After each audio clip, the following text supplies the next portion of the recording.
প্রতিদিন উপর দিয়ে একটা একটা বিমান আসে যায়।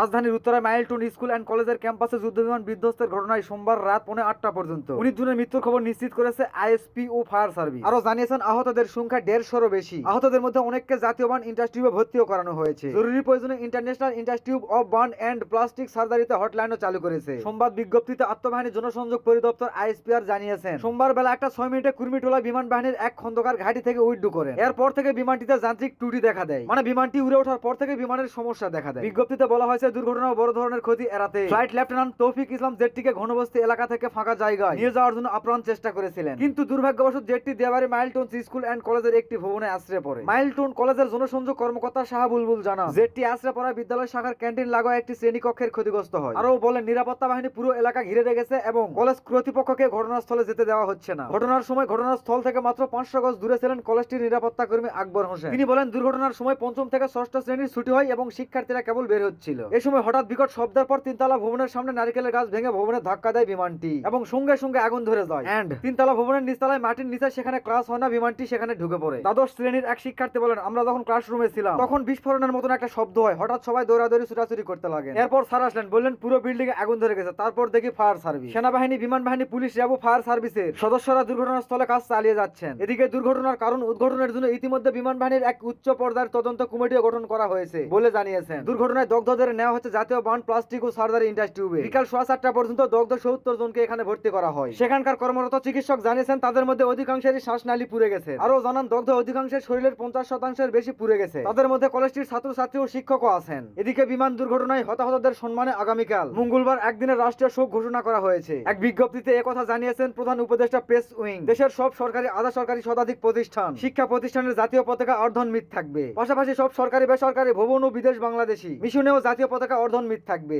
এই ছিল আজকের video. So like, comment, share করে সবাইকে ভিডিওটা দেখার সুযোগ করে দিও। আবার কথা হবে কোনো একটা অজানা বিষয়কে জানিয়ে দেওয়ার জন্য। So by.